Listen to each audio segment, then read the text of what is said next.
Gold hub తాకట్టులో ఉన్న బంగారాన్ని విడిపించి తిరిగి కొనుక్కోబడును. For more details 7997990027.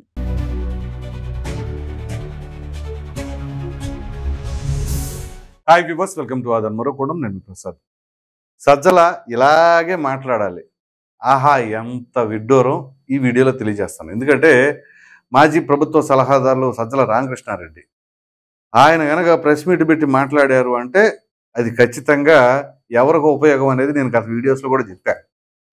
సో ఇప్పుడు మరలా తాజాగా నిన్న ఏదైతే అనంతపురం జిల్లాలోని సింగనమల నియోజకవర్గంలోని పార్టీ కార్యాలయం మీద ప్రారంభోత్సవం అంతా మొత్తానికి ఆ కార్యక్రమానికి హాజరయ్యారు. హాజరైన తర్వాత ఆయన మాట్లాడారండి. ఓయ్, ఇక మాటలు ఎలా ఉన్నాయంటే మీకు వినిపిస్తాను. అట్ ద సేమ్ టైం వాటిపైన మనం విశ్లేషించుకుందాం. సో ఇక మొదలు పెట్టేస్తే ఏదైతే సజ్జల రామకృష్ణారెడ్డి గారు మాట్లాడారో అవి ఇప్పుడు మీకు వినిపించే ప్రయత్నం చేస్తాం. ఒకదాని తర్వాత ఒకటి మనం ఖచ్చితంగా విశ్లేషించుకుందాం.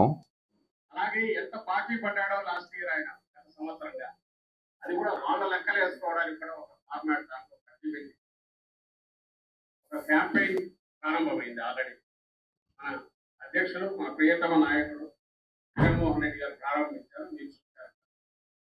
అందులో భాగంగా ఉమ్మడి అనంతపురం జిల్లాలో కూడా సో ఇప్పుడు ఆయన చెప్పుకొస్తుంది ఏంటి అంటే ఎంత బాకీ పడ్డారు ఏంటి అంటే మొన్న జగన్మోహన్ రెడ్డి గారు అన్నారు కదా, ఏదైతే నష్టపోయారు ఎంత నష్టపోయారు అని చెప్పి ఈక్వేషన్ అన్నారు కదా, అదే పాఠం అనమాట. ఇక మామూలుగా జగన్మోహన్ రెడ్డి గారు అది చెప్పారు, ఈయన ఫాలో అవుతున్నారు.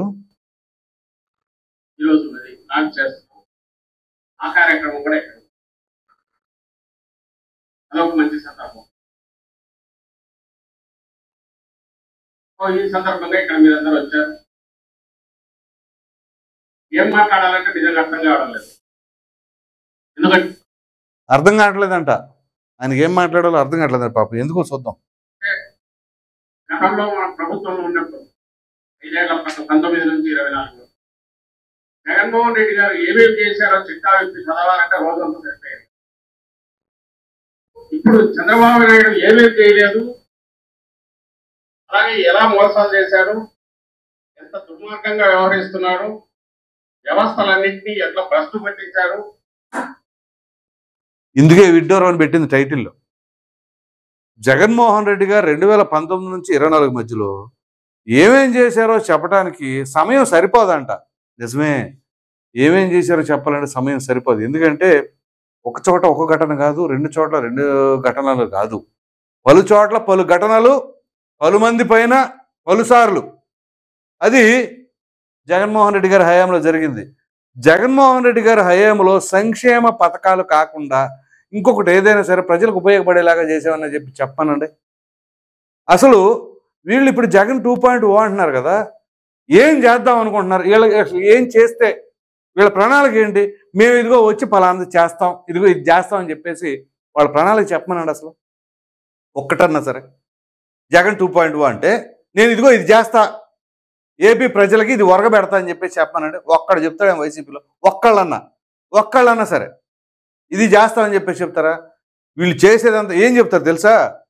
మేము రాగానే ఒక్కొక్కరు గొడ్డలు ఉడదీస్తాం, మేము రాగానే ఒక్కొక్కళ్ళని తాట తీసేస్తాం, మేము రాగానే ఒక్కొక్కళ్ళని రప్ప నరికేస్తాం, మేము రాగానే ఒక్కొక్కళ్ళని తొక్కేస్తాం. ఇది వాళ్ళు చెప్పేది. మరి ఏం చూసి ప్రజలు ఓటేయాలి వీళ్ళకి? లేదు బటన్ నొక్కుడు. ఈ బటన్ నొక్కుడు తప్ప ఒక రోడ్లు వేయటం కానీ, ఒక రాజధాని నిర్మించుకోవడం కానీ, ఒక ఫ్లైఓవర్లు వేసుకోవడం కానీ ఏమైనా ఉంటాయా? పోనీ ఒక పెట్టుబడిదారుని తీసుకొస్తారా? తీసుకురారు, ఏమి చేయరు. కానీ పదే ప్రజల ముందుకు వచ్చి ఓదర కొట్టాలి అంటే ప్రజలు ఏమైనా పిచ్చోళ్ళా? మొన్న కొట్టారు, అందుకనే పైకి మాత్రం మీ వెంటే ఉంటాం అంటారు. తీరా ఎవరికి వేయాలో వేసొచ్చారు, వచ్చిన తర్వాత కూడా మీకే వేసాం అంటున్నారు. అసలు పిచ్చోళ్ళు ఎవరయ్యారు? ఇప్పుడు వైసీపీ వాళ్ళని పిచ్చోళ్ళని చేశారు ప్రజలు.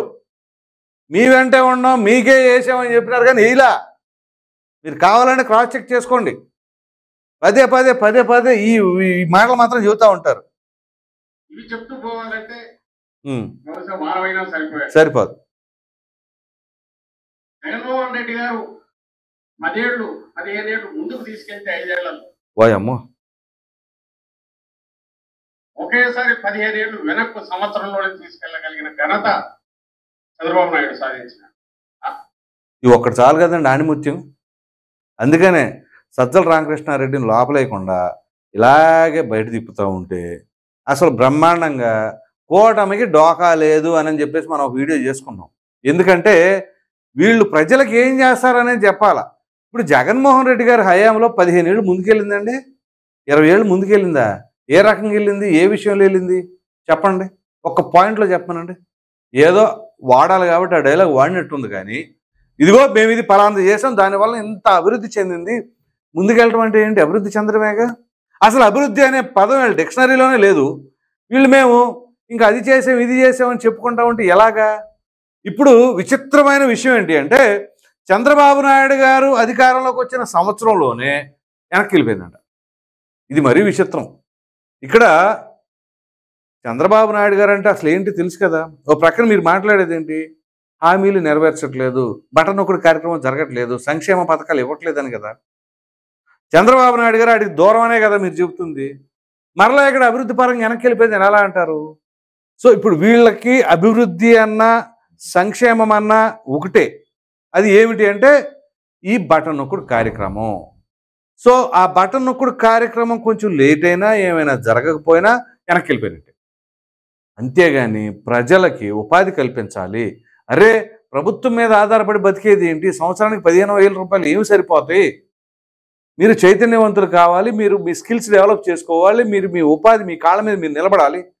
ఏడాదికి కనీసం ఒక 2 లక్షలు, 1,50,000, 2 లక్షలన్నా సంపాదించాలి.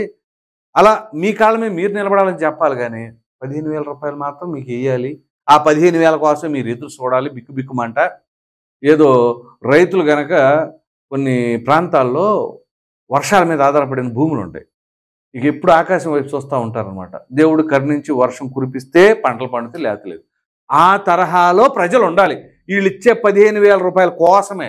అలా కాకుండా వీళ్ళకు ఉపాధి లభించి వీళ్ళ ఆదాయం పెరిగిందనుకోండి, వాళ్ళతో పనులు ఉండవు ఇక, ప్రభుత్వం కోసం ఎదురు చూడరు కదా, అది వాళ్ళకి నచ్చదు. సో వీళ్ళ యొక్క ధోరణి ఇది. ఎప్పటికప్పుడు చంద్రబాబు నాయుడు గారు ఇది చేస్తున్నారు, సంవత్సరంలో 15 ఏళ్ళు వెనక్కి వెళ్ళిపోయిందంట. అందుకని వీళ్ళేమో అసలు రాజధానిని బ్రహ్మాండంగా ముందుకు తీసుకెళ్ళిపోయారు. అసలు పోలవరం దూసుకెళ్ళిపోయింది అనమాట. కానీ ఇప్పుడు చంద్రబాబు నాయుడు గారు వచ్చి ఆ పోలవరం ఆపేరు, రాజధానిని ఎక్కడికక్కడ ఆపేశారు, ఎక్కడ ఏమి జరగనీయట్లేదు, మొత్తం తరివేశారు. ఇప్పుడు పనులు లేక అల్లల్లాడిపోతున్నారు. అట్లా ఉంది వీళ్ళు చెప్పే మాటలు. అసలు నిజంగా ఏమైనా మనస్సాక్షి ఉందా చెప్పేదానికి కూడా? నిజంగా ఒక సామాన్యుడిగా ఎవరైనా సరే మాట్లాడండి. నాకు చంద్రబాబు నాయుడు గారు అంటే అభిమానం లేదు, జగన్మోహన్ రెడ్డి గారు అంటే ద్వేషం లేదు, కానీ వాస్తవాలను ప్రజల ముందు ప్రతిబింబించాలా, చెప్పాలి. ప్రజలకు తెలియజెప్పకుండా వీళ్ళందరికీ వీళ్ళు ఇష్టానురీతిగా మాట్లాడుకుంటూ పోతూ ఉంటే ఏది నిజం ఏది అబద్ధం అనేది తెలియజేయకపోతే ఇక బాధ్యత ఎక్కడుంటుంది? సజ్జల రామకృష్ణారెడ్డి చెప్పే మాటలు ఎవరైనా సరే నమ్ముతారండి? గుర్తుంచుకోండి మీరు. ఆయన ఎప్పుడైనా ఏదైనా చెప్పిందంటే అది జరుగుతుందా? చూద్దాం ఇంకా ఏం మాట్లాడారు. ఆ రకంగా రికార్డ్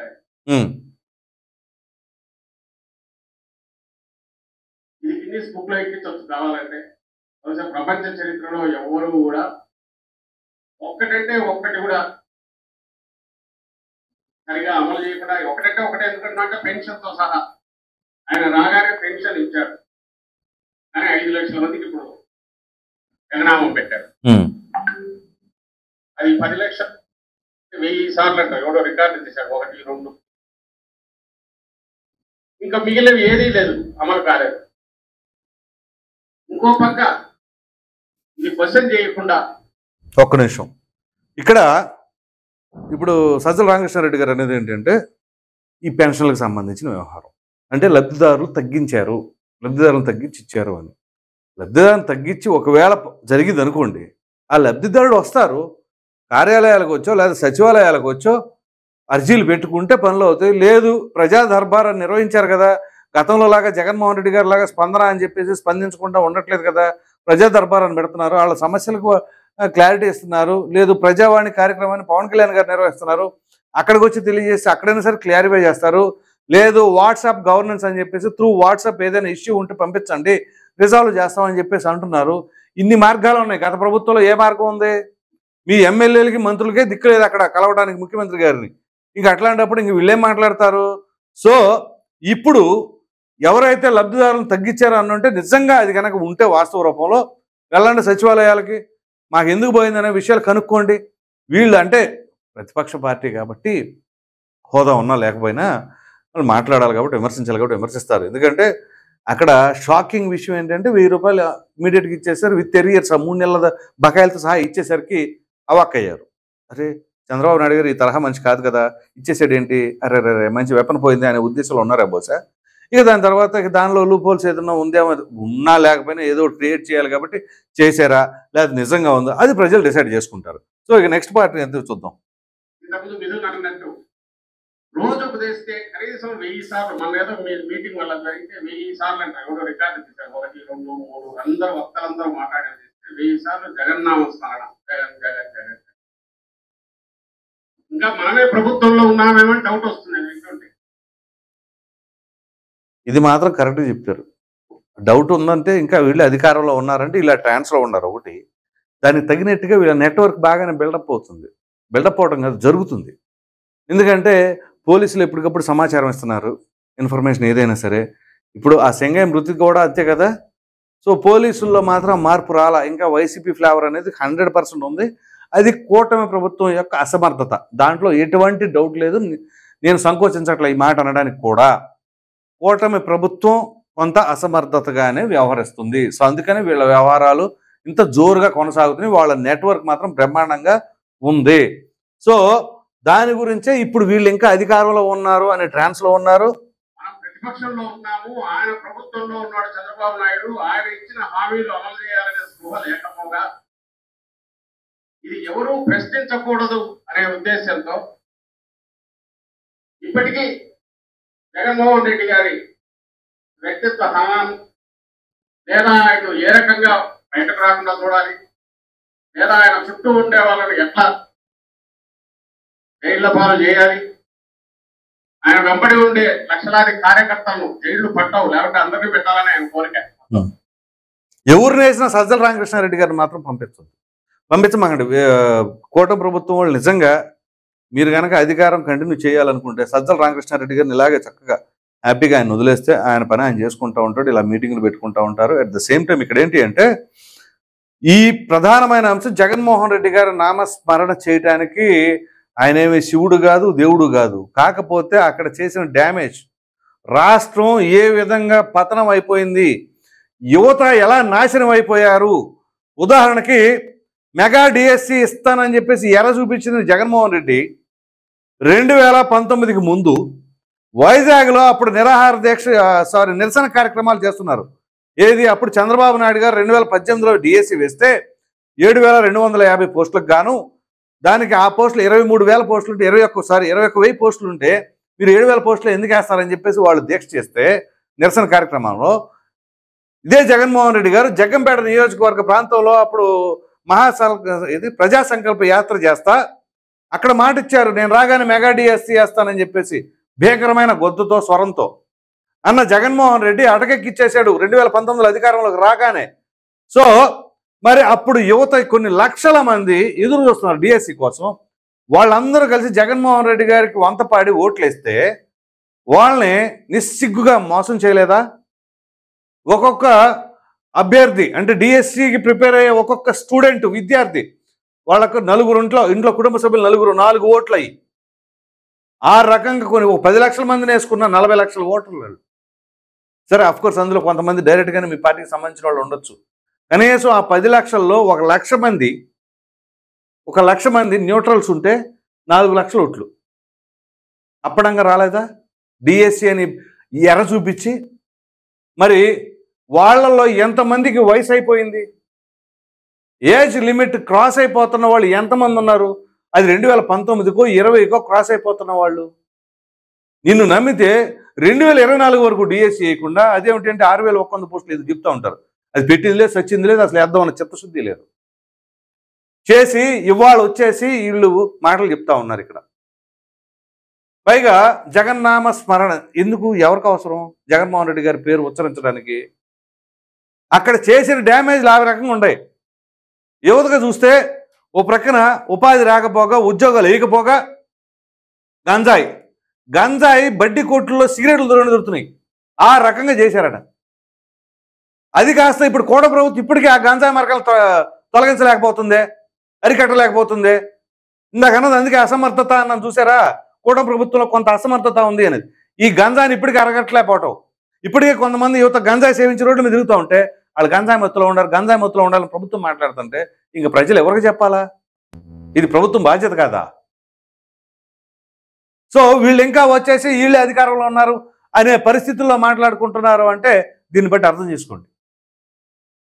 సో సజ్జల రామకృష్ణారెడ్డి మాత్రం దయచేసి ఎవరేమన్నమాట, ఆయన మాత్రం చక్కగా మీటింగ్లు పెట్టుకునివ్వండి, ప్రచారాలు చేసుకునివ్వండి, మాట్లాడనివ్వండి, ప్రెస్ మీట్లు పెట్టనివ్వండి. ఆయన ఎంత మాట్లాడుకుంటే అంత బ్రహ్మాండంగా ఉంటుంది, ఇబ్బంది ఏమి ఉండదు, హ్యాపీగా మాట్లాడుకునివ్వండి. కూటమి ప్రభుత్వం వాళ్ళకి నా రిక్వెస్ట్ ఇది. సజ్జల రామకృష్ణారెడ్డి గారు మాత్రం టచ్ చేయమాకండి. ఆయన అంటున్నాడు అరెస్ట్ చేస్తారు, అవకాశం ఉంటే, లేకపోతే జైలు నిండిపోతాయి అది అంటున్నారు. ఆయన మాత్రం అరెస్ట్ చేయద్దు దయచేసి ప్లీజ్. ఎందుకంటే ఖచ్చితంగా పార్టీ తరఫున ఆయన ఫైట్ చేస్తారు, ఫైట్ చేయనివ్వండి. వైసీపీ తరఫున ఫైట్ చేస్తారు, చేయనివ్వండి, ఎటువంటి ఇబ్బంది లేకుండా ఉండండి. సో ఇక్కడ ఆయన ప్రెస్ మీట్లు ఇట్లాగే కంటిన్యూ చేస్తూ ఉండాలి, కామెంట్లు చేస్తూ ఉండాలి. కూటమి ప్రభుత్వం కూడా అర్థం చేసుకోవాలి. సో ఎందుకంటే ఇక్కడ అందులో వాస్తవం ఏంటి అనేది కూడా ప్రజలు కూడా తెలుసుకోవాలి. సో ప్రధానంగా ఏంటి అంటే ఇక్కడ జగన్మోహన్ రెడ్డి గారు బ్రహ్మాండం 15 ఏళ్ళు ముందుకు తీసుకెళ్ళినారు. ఇది మరీ విడ్డూరమైన కామెంట్ ఇది. సో ఆయన అట్లాగే మాట్లాడుకుంటూ ఉండనివ్వండి, ఇబ్బంది ఏం లేదు. ఎందుకంటే గతంలో ఆయన ఈ ఎమ్మెల్సీ గ్రాడ్యుయేట్ ఎమ్మెల్సీ ఎలక్షన్స్ అప్పుడు అన్నారు సీట్లు పోగానే 3 సీట్లు మా ఓటర్లు సపరేట్గా ఉంటారు అన్నారు. మరి యాడ్ నుంచి వస్తారో, తమిళనాడు నుంచి వస్తారో, కర్ణాటక నుంచి వస్తారో అన్నట్టుగా మా ఓటర్లు సపరేట్ అన్నాడు ఆయన. వీళ్ళ ఓటర్లు మరి ఎక్కడి నుంచి వచ్చారో ఏమో తెలియదు, కానీ మొత్తానికి ఆ ఓటర్లు కాస్త 11 సీట్లకి అయితే పరిమితం చేశారు మొన్న. కాబట్టి మీరు సజ్జల రామకృష్ణారెడ్డి గారి కామెంట్స్ని సీరియస్గా తీసుకుంటారేమో, దయచేసి అట్లాంటి తీసుకోకుండా మీరు మీ ప్రశాంతంగా ఎవరి పనులు వాళ్ళు చేసేసుకోవాలి అని చెప్పేసి అయితే మాత్రం చాలామంది రాజకీయ విశ్లేషకులు అభిప్రాయపడుతూ ఉన్నారు. సో ఓవరాల్గా చెప్పుకోవాల్సి వస్తే సజ్జల రామకృష్ణారెడ్డి గారు నిన్న చక్కగా సింగనమల కార్యాలయానికి వెళ్ళి ఈ ప్రెస్ మీట్లో చాలా విడ్డూరమైన వాక్యాలు ఇంకా చాలా కళాఖండాలు ఉన్నాయి ఇందులో. ఇంకా మనం చెప్పుకుంటూ పోతే ఇందాక అన్నాడు చూసారా, జగన్మోహన్ రెడ్డి గారు చేసి చెప్పుకోవాలన్నా సరిపోదని, ఇప్పుడు అదే ఈయన చేసి చెప్పాలన్నా సరిపోదులే, కానీ ఇది పరిస్థితి. ఈ వీడియో కనుక మీకు నచ్చినట్టు లైక్ చేయండి, షేర్ చేయండి. అదేవిధంగా సజ్జల రామకృష్ణారెడ్డి గారు చేసిన కామెంట్స్ మీకు ఏమనిపించినాయో ఖచ్చితంగా కామెంట్లో తెలియచేయండి. Thank you.